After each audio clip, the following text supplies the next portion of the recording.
गुरु ब्रह्म महिमा अलेख शरण। गुरु शिष्य अन्न भिक्षा पाई अन्य एक ग्राम को बाहरिले। ग्रामवासी और महिमा भक्त माने साष्टांग शरण होई ग्रामर बाहरे अति मन दुखरे विदाय देले। मनरे गभीर आघात लगी थाए। बाबा किछि दूर जीवा परे आखिरु अदृश्य होइगले। समस्ते स्वगृह को प्रत्यावर्तन करी निज निज कर्म रे व्यस्त रहिले।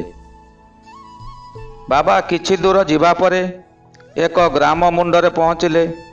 से ग्रामर व्यक्ति माने समस्ते मूलिया श्रेणीर लोक। सेमाने जहाँ मूल आनती सेइथिरे ही चली जाती। अधिक किछि आशा न थाए। जहाँ भी आशा थाए मो पिला खाई बंचिबे, यही गोटिए आशा तांकर।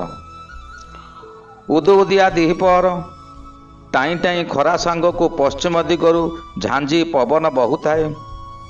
ग्राम मुंडरे एक पोखरी थाए। पोखरी हुड़ारे विशाल अश्वत्थ वृक्ष थाए। सेई वृक्ष तले बाबा बरडा बाड़ी टांगी देई विश्राम कले। अश्वत्थ छाई रे शांति लगुथाए। एहीपरि संध्या प्राय आगत हैला। बाबा चिंतारे पड़गले। छोट शिष्य माने अछंती, भोकरे रहिबे, कौन करिबा। निरुपाय होई बाबा पोखरी पानी आंजुला आंजुला करी पीले और शिष्य मान को कहले, अलेखंक नाम धरी तमे माने सबू पानी पी दियो। आज रातिटा एइठी कटाई देबा। पोखरी जलपान करी शरण दर्शन कले। ग्रामर छोट पिला और माँ माने दूररू देखुथांती, भयरे रहिथांती। मनरे विभिन्न प्रश्न आसुथाए। एमाने किए, काहींकी गछ मूले रहिछंती। ग्रामर समस्त पुरुष व्यक्ति माने घर को आसिले। छोट पिला माने बापा को कहले, बापा बापा आम गाँ को पिला चोर आसिचंती। छोट पिला मान को पाखरे रखिचंती। ए कथा गाँ सारा क्षणक मध्यरे प्रचार होइगला। समस्ते ठेंगा बाड़ी धरी लंठन आलुओ धरी से स्थान को गले। किछि दूररू खंजनी भजन शुणागला। तांको भितरे जणे कहले, अरे मूर्ख, आमे केते पापी। अलेख बाबा आसिचंती, आंबे चोर कई मारिबाकू जाउछंती। चालो भूल मागी क्षमा प्रार्थना करिबा। समस्ते गले। दूररू प्रणाम करी क्षमा प्रार्थना कले। बाबा हसी हसी आशीर्वाद कहले, अलेख प्रभु दया करंतु, गुरुद्वार रे सर्व दोष खंडन करंतु। ग्रामवासी कहले, आंभ ग्राम मध्य को आसंतु। नुआ गुहाल घर करा जायछि, आपण सेठारे विश्राम करिवे। बाबा बहुत खुशी होई शिष्य मान को धरी ग्राम मध्य को गले। गुहाल घरे विश्राम कले। सेठारे भजन कीर्तन कले। ग्रामरू आबाल वृद्ध वनिता रुंड होई एक लୟରେ शुणुथांती। भजन सरिला। बाबा निरंजन को कहले, आजी वास्तु कथा सीधा सीधा कहिबे नहीं। ये ग्राम रे धर्म विषय रे किछि जानि नांती, तेणु धर्म ज्ञान मध्यरे वास्तु कहिबी। बाबा कहले, माँ माने समस्ते बसंतु। मु आजी तम मान को किछि धर्म कथा कहिबी, जहा कि तमे माने दैनिक से कर्म गुड़िक करूछ।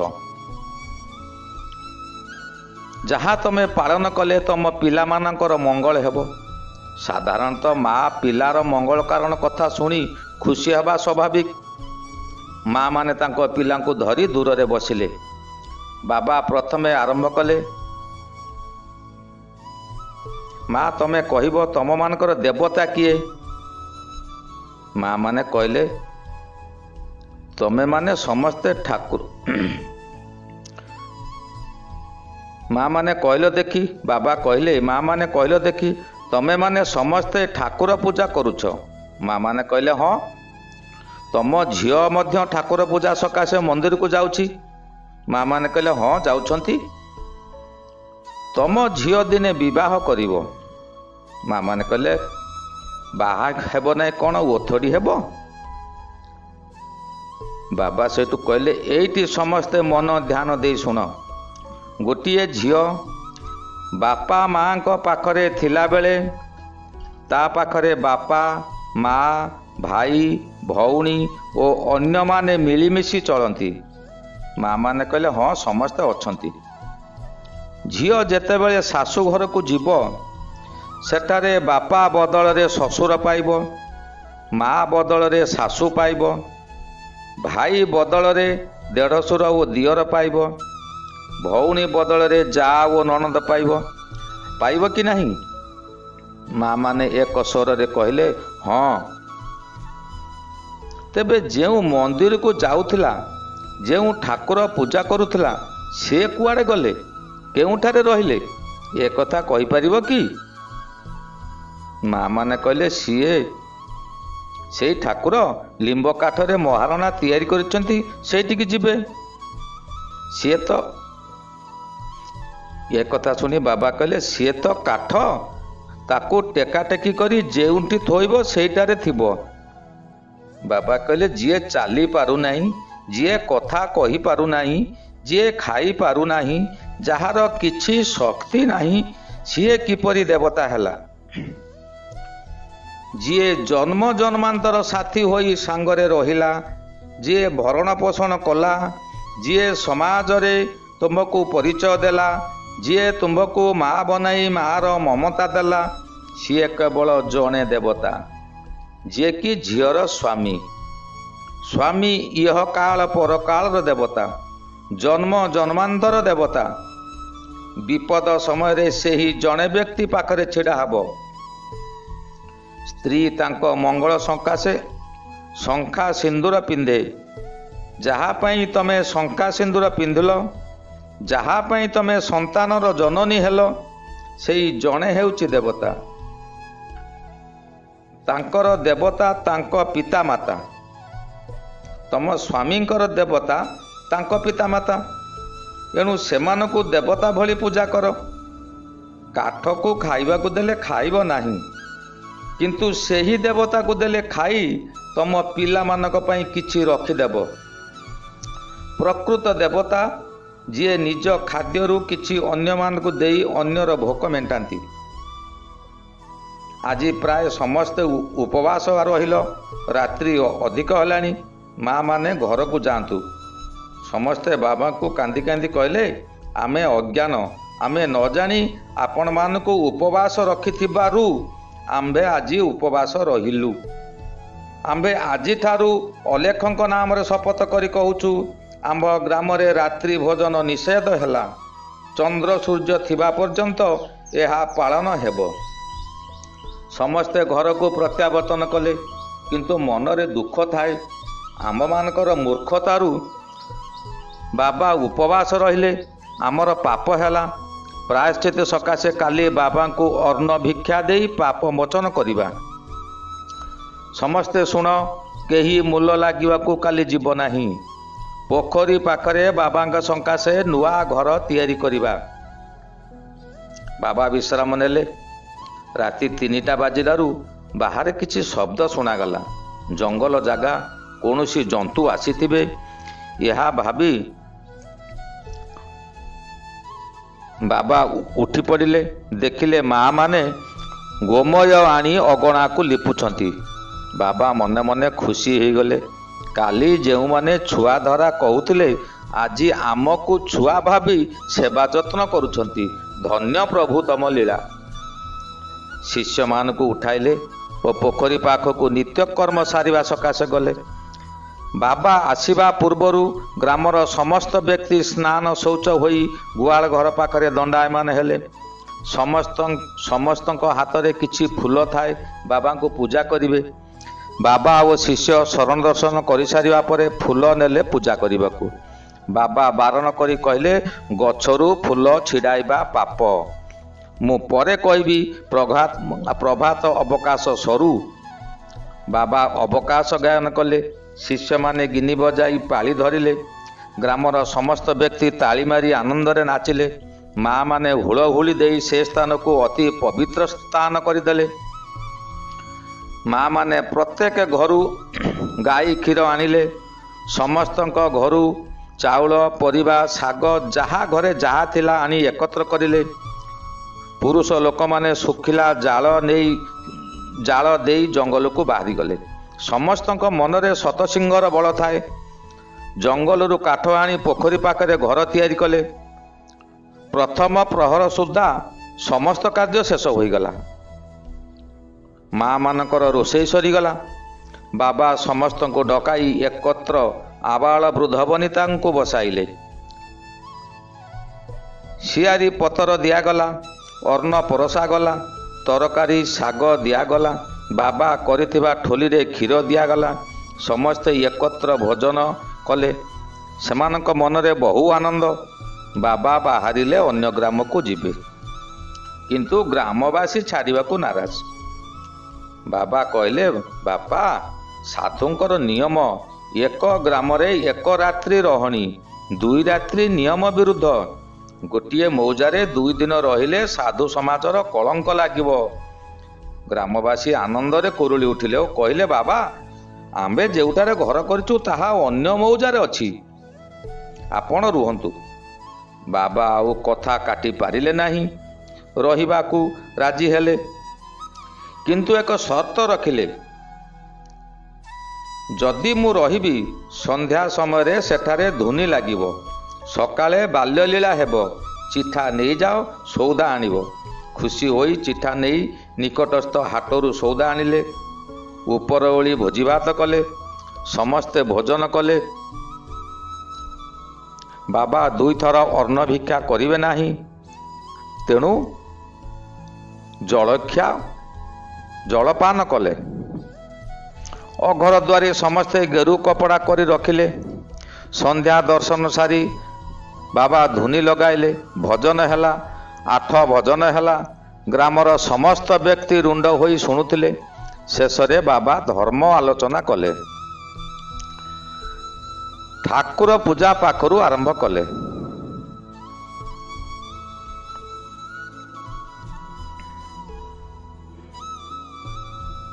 ପ୍ରଥମେ ଠାକୁର କିଏ?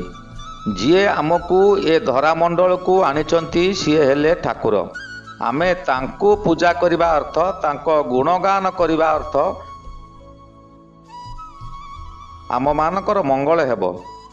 ତାଙ୍କୁ ଫୁଲ, ପତ୍ର, ଜଳ, ଫଳ ଓ ହୃଦୟ ଦେଇ ପୂଜା କରିବ। ଏ 5 ଗୋଟି ଜିନିଷ କେବଳ ଆମ ନିଜର। ଅନ୍ୟ ଯାହା ଦେଖୁଛ ସବୁ ପ୍ରଭୁଙ୍କର। ପ୍ରଭୁ ଯେତେବେଳେ ମନୁଷ୍ୟକୁ ଏ 5 ଗୋଟି ଦ୍ରବ୍ୟର ଅଧିକାର ଦେଇଛନ୍ତି, ଆମେ ଏଇଥିରେ ପଞ୍ଚ ଉପଚାରରେ ପୂଜା କରିବା। ମା ମାନେ ବଡ଼ ଦ୍ୱନ୍ଦ୍ୱରେ ପଡ଼ିଗଲେ। ହାତ ଯୋଡ଼ି ବାବାଙ୍କୁ ଗୁହାରି କରି କହିଲେ, ବାବା ଆଜ୍ଞା, ଆମେ ସକାଳେ ଫୁଲ ଆଣିଥିଲୁ। ଆପଣ କହିଲେ ଫୁଲ ଛିଣ୍ଡାଇବା ପାପ, ପୁଣି କହୁଛନ୍ତି ଫୁଲରେ ପୂଜା କରିବାକୁ। ବାବା ଖୁସି ହୋଇ ମନ ଭିତରେ ଭାବିଲେ, ଠିକ୍ ଧରିଛନ୍ତି। ବାବା କହିଲେ, ପ୍ରଥମେ କହିଲି ଫୁଲ, ବାସନା ଫୁଲ ଦେଇ ପୂଜା କରିବ। ଶାସ୍ତ୍ରରେ ଫୁଲର ଅନ୍ୟ ନାମ ହେଉଛି କୁସୁମ। ମନର ଅନ୍ୟ ନାମ କୁସୁମ। ତେଣୁ ତମ ମନ ଗୋଟିଏ ଫୁଲ। ଏଣୁ ମନ କୁସୁମକୁ ଦେଇ ପୂଜା କର, ଅର୍ଥାତ୍ ମନକୁ ସମର୍ପି ଦିଅ। ଫଳ, ଏ ଦୁନିଆରେ ଯେତେ ଫଳ ଦେଖୁଛ ସବୁ ସେଇ ପରମାତ୍ମା ପରମ ବ୍ରହ୍ମଙ୍କର। ଏଣୁ ତାଙ୍କୁ ସେଇ ଫଳ ଦେଇ କ'ଣ ପାଇବା? ଏଣୁ ଆମ୍ଭମାନଙ୍କର କର୍ମ ଫଳକୁ ଦେବା। ଜଳ ଆକାଶରୁ ତାଙ୍କ ନିର୍ଦ୍ଦେଶରେ ଧରାପୃଷ୍ଠରେ ରହିଛି, ଜୀବଜଗତ ବଞ୍ଚିବା ସକାଶେ। ସେହି ଜଳ ଦେବା ଅର୍ଥ ତୋହରି ଧନ ତୋତେ ଦେଇ ମଝିରେ ମୈତ୍ର ବୋଲାଇ। ତେଣୁ ଜଳ ରୂପରେ ଆନନ୍ଦ ଅଶ୍ରୁ, ଆନନ୍ଦରେ ଯେଉଁ ଅଶ୍ରୁ ବୋହିଯିବ ତାହା ହେଲା ଜଳଅର୍ଘ୍ୟ। ସେଇ ଜଳକୁ ଦେବା। ପତ୍ର, ଗଛରୁ ପତ୍ର ଛିଡ଼ାଇବା ଅର୍ଥ ମଣିଷର ହାତ କାଟିଦେବା। एणु ସେହି ପତ୍ର ନ ଦେଇ କରପତ୍ରକୁ ଯୋଡ଼ନ୍ତୁ। ଆମର ହାତକୁ ମଧ୍ୟ ପତ୍ର କୁହାଯାଏ। ଦୁଇ ହାତକୁ ଯୋଡ଼ନ୍ତୁ, ତାହା ହେଲା କରପତ୍ର। ଏହା ହେଲା ପଞ୍ଚମୁଖୀ ପତ୍ର। ଦୁଇ ଗୋଟି ହାତକୁ ଯୋଡ଼ିଦେଲେ 10 ଗୋଟି ଅଙ୍ଗୁଳି ଯୋଡ଼ି ହୋଇଯିବ। 2ଟି ଅଙ୍ଗୁଳିରେ ଗୋଟିଏ ପତ୍ର, 10 ଗୋଟି ଅଙ୍ଗୁଳିରେ 5ଟି ପତ୍ର ହେବ। ଏହା ପଞ୍ଚମୁଖୀ ପତ୍ର। ହସ୍ତର ଶ୍ରେଷ୍ଠ ଅଙ୍ଗୁଳି ବୃଦ୍ଧାଙ୍ଗୁଳି। ବୃଦ୍ଧାଙ୍ଗୁଳିକୁ ହୃଦୟ ସ୍ଥାନରେ ଲଗାଇ ମଥାରେ ଲଗାଇ ପ୍ରଭୁଙ୍କ ପାଖରେ ସମର୍ପଣ କର। ତମେମାନେ କୁହ, ଯଦି କେବେ କେହି ମାନସିକ କରେ, ତେବେ ଚାଉଳ ହେଉ କିମ୍ବା ପଇସା ହେଉ ତାକୁ ମଥାରେ ଓ ଛାତିରେ ଲଗାଉନାହାନ୍ତି କି? ତେଣୁ ଏହି ପଞ୍ଚଦ୍ରବ୍ୟ ଦ୍ୱାରା ପ୍ରଭୁ ଆରାଧନା କଲେ ପ୍ରଭୁ ସନ୍ତୁଷ୍ଟ ହୁଅନ୍ତି। ଆମ୍ଭେ କୌଣସି ଦେବାଦେବୀକୁ ସ୍ୱଚକ୍ଷୁରେ ଦେଖି ନାହାନ୍ତି। ଯାହା ମୂର୍ତ୍ତି ଅଛି ତାହା କଳ୍ପନା କରାଯାଇଛି। ଯେପରି ରାମ ଥିଲେ କାଳିଆ, କୃଷ୍ଣ ଥିଲେ କାଳିଆ, ଏବେ ଜଗନ୍ନାଥ କାଳିଆ। ଲଙ୍କାରେ ରାବଣର ଥିଲା 10ଟା ମୁଣ୍ଡ 20ଟା ହାତ। ବିଲଙ୍କାରେ ରାବଣ ଥିଲା 1000 ମୁଣ୍ଡ 2000 ହାତ।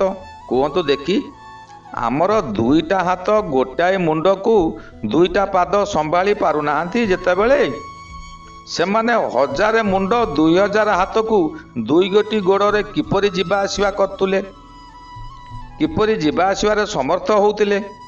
ଏହା ସମ୍ଭବ କି? ଏହା ସମ୍ଭବ ନୁହେଁ, ଏହା କାଳ୍ପନିକ। ଯେଉଁମାନେ ତମ ଗୃହକୁ ଯାଆନ୍ତୁ,